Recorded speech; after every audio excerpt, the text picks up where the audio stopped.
Coach, mentor, manage. Make your team hungry to improve productivity. This is one of my favorites, obviously, being a coach, but this is one of my favorite topics, and work with a lot of different clients on this topic, because what we want is an improvement in productivity. Now, obviously, I love coaching, and I've got a lot of people out there that love coaching too. Coaching is unlocking a person's potential to maximize their growth. And once you understand the power of truly good, positive coaching, it can change your organization, change your business, and change your life, because it can not only impact what you do at work, but it can actually impact your life forever, which it has mine. Okay, I've been doing it for nearly 17, 18 years, and I really love coaching and love what it has done for me, my friends, my family, and obviously my clients. So when you think about your leadership styles, there's 3 different approaches here, okay? And I always talk to clients about it, and I know other coaches do as well. We go with the mindset that we want to improve, and we're trying to grow our business and grow our organization. So we go with the management mindset. You know, you have that expertise, you have that technical skill, and you're trying to empower your team. So you're giving them information, and you're assessing them, and you're evaluating, and you're directing them. And it's as simple as you're always telling them and guiding them on what to do. And that's a great manager, okay? You're really building that management platform. And then you might move into that mentoring platform where you're advising and consulting and also guiding them and helping them along. So it's really powerful, and it might be a certain percentage of what you do. I always look at it from a percentage point of view, because I think it's a great way to think about every time you open your mouth, what's coming out. And that's where this video here is really focusing on what is coming out of your mouth when you're coaching, mentoring, or managing your people. Because I obviously use coaching as a great management tool, and I've led large organizations and led different teams and so forth. So it's a really clarifying that questioning technique, you know, so makes people listen and engages them, it questions them. You know, having come from working in an accounting firm and so forth, my experience has been based around really understanding that if you ask great questions, you'll challenge them on a deeper level. And I'll always strive to have that 50% coaching, around 30% mentoring, and try to get my management style down to around, you know, that 20% mark.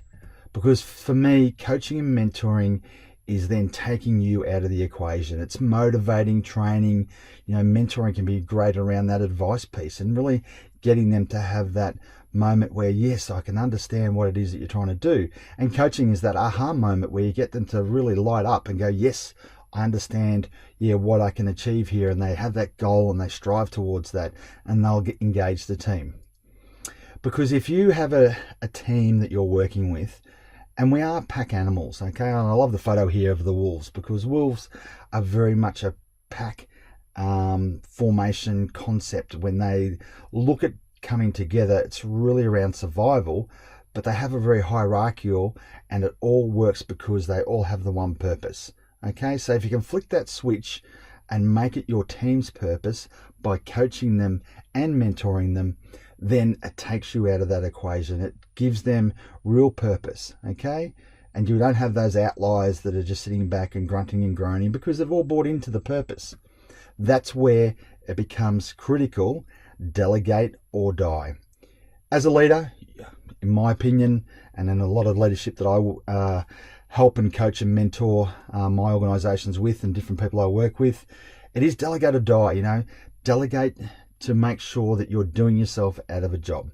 Okay, that's the overall goal, I believe, as a great leader, is to free yourself up to work on other things, work on other projects, work on client development, work on scalable opportunities.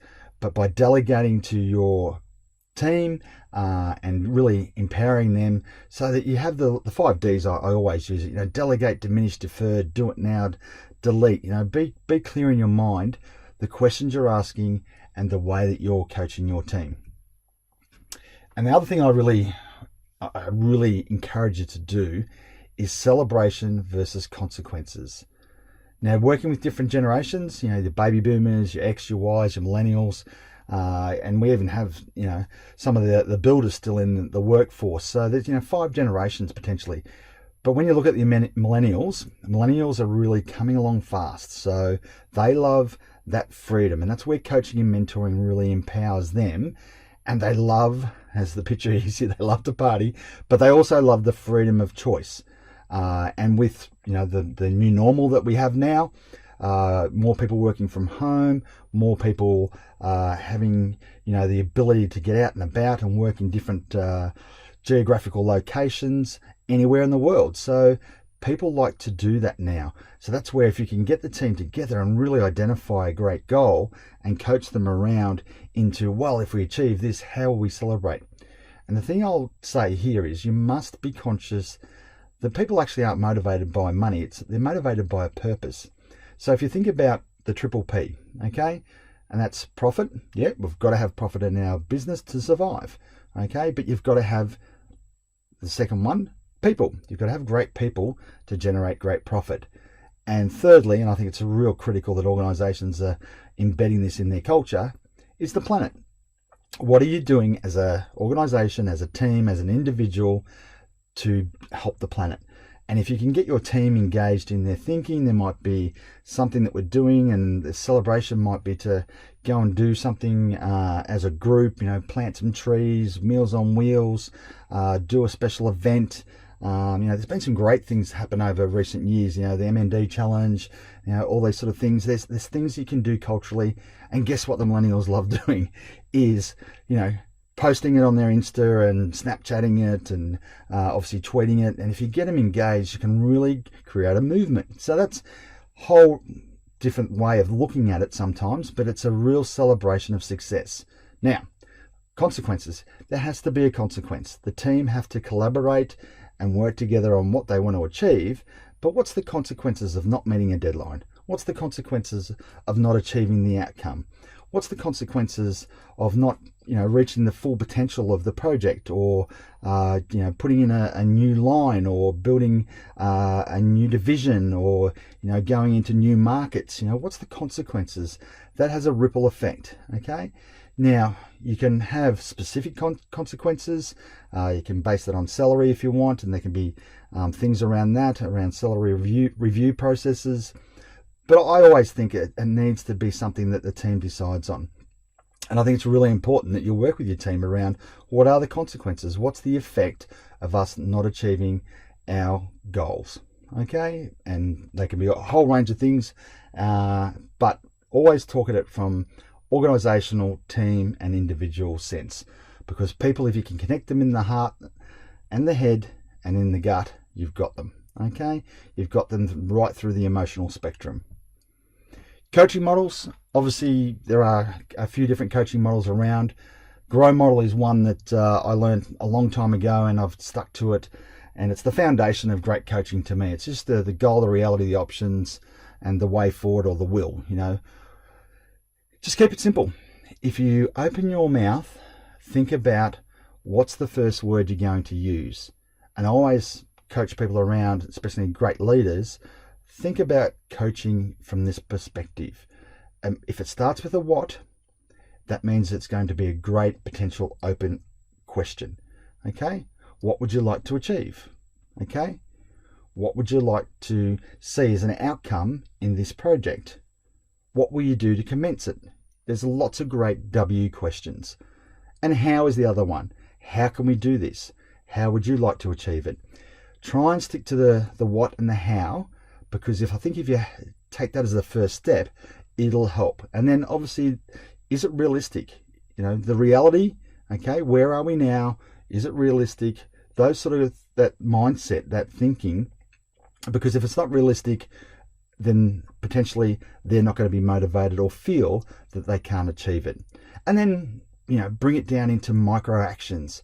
What options do we have? What's the very first step? What's the micro step that we can take? Often we design or think about goals, and then we think about the actions towards those goals, but they end up being little mini goals, and that's okay. But what is the actual true action step? And we have a couple of videos on goals and actions and putting together great action plans. So I'd encourage you to read through that, go through that video.